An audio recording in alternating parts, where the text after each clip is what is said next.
सखी है का हो? तारे वो कुछ करते नोरते न का हो देखिला दिना भर बहुत घूमे ने।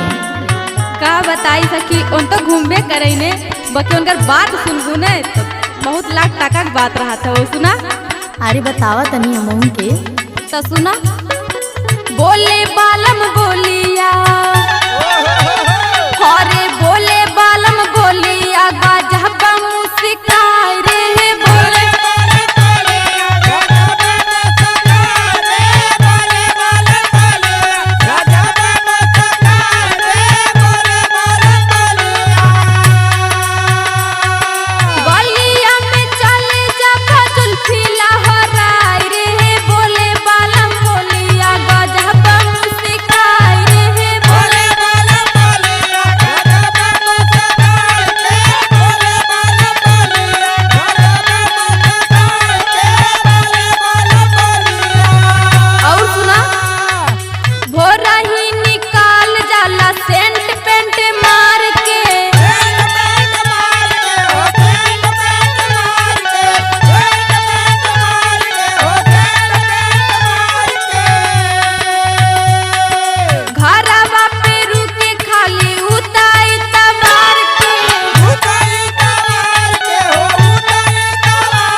सुनावा।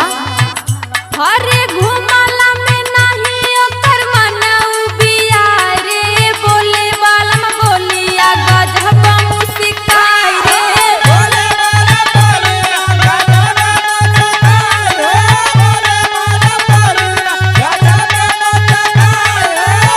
बालम बोलिया गजब मुस्काई रे बोले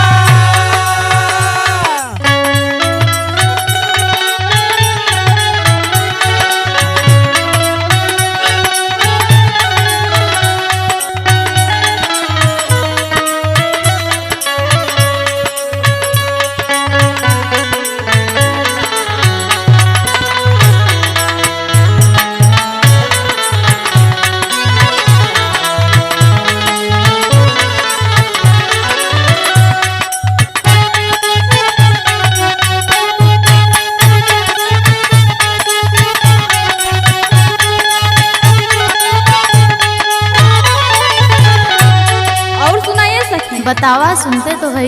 उ तो घूमे ले भले बाकी कुल चीज के ध्यान रखे ले हो सुना। सुनावा। दिना भर कहिया दे राहेला बतिया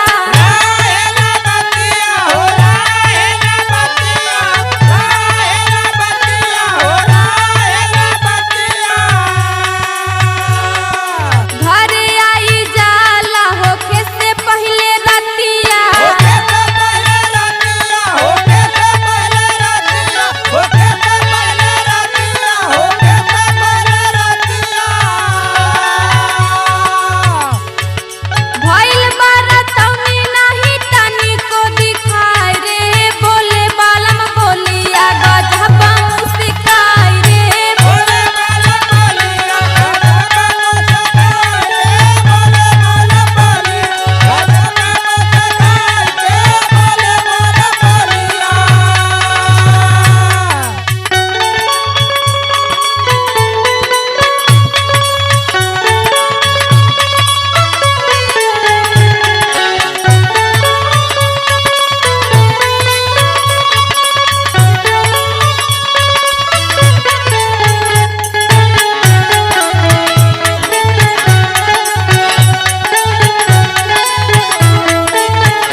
बतावा।